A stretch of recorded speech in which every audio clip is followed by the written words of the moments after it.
Good morning, every one of you. Once again, in this morning, I would like to give you some rules for gap filling. Last time, I have given you some rules, and you have seen, and I hope you have learned from there how to answer this gap filling. If there is a gap in between any sentence, how to fill this.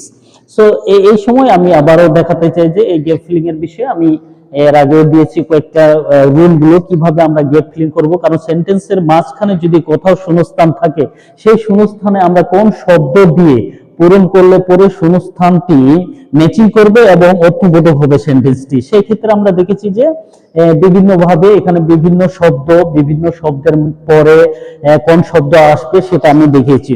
তো এই সময় আবার আমি দেখাচ্ছি যদি whale এর পরে শূন্যস্থান থাকে তাহলে সেখানে ভার্ব প্লাস আইএনজি বসে। আবার বলছি, হোয়েল এর পরে যদি শূন্যস্থান থাকে, সেই শূন্যস্থানে পার্টিসিপল বসে, অর্থাৎ ভার্ব প্লাস আইএনজি বসবে। তো এই হোয়েল হলো একটা প্রিপোজিশনের মতো আমরা বলতে পারি যে এটা প্রিপোজিশনের মতো কাজ করছে। এখানে হোয়েলের পরে এই যে যেমন এখানে শূন্যস্থান আছে, তাহলে এই শূন্যস্থানে আমরা কোন শব্দ ব্যবহার করতে পারি? এরকম অনেক শূন্যস্থান দেখা যায়। তো হোয়েলের পরে শূন্যস্থান থাকলে মানুষ কিন্তু অনেক কিছু লিখে ভুল করে ফেলে দেয়।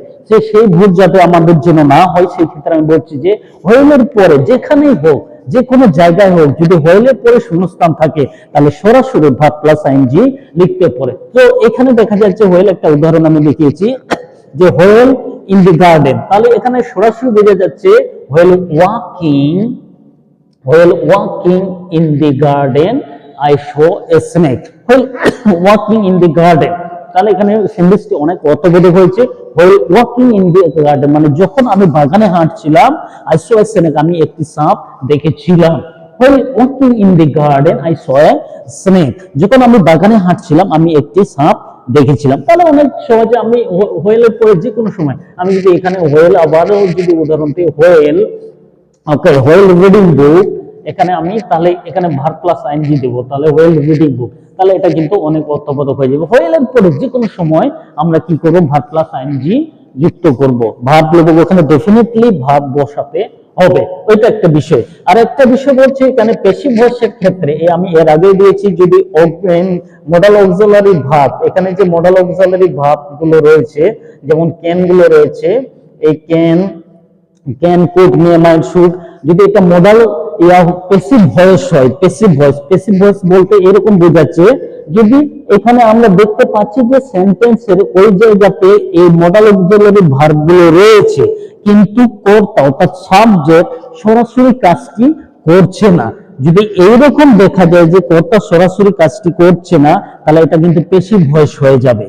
আবার বলছি, যদি আমরা দেখতে পাই সেন্টেন্সে এই মডাল অক্সিলারি ভার্ব গুলো দেওয়া আছে কিন্তু কর্তা সরাসরি কাজটি করছে না, সেটা কিন্তু প্যাসিভ ভয়েসে রূপান্তর করতে হবে। তার মানে সেন্টেন্সটি প্যাসিভ ভয়েসে রয়েছে।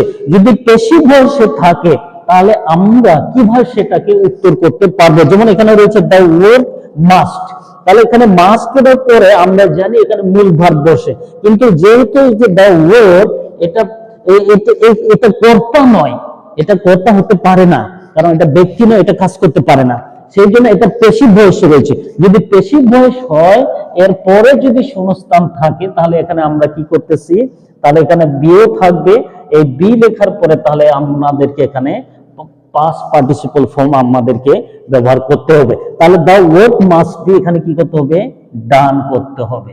এটা হলো বিষয়। তাহলে ওইখানে কি করতে হবে, আমাদেরকে ভার্ব 3 ব্যবহার করতে হবে।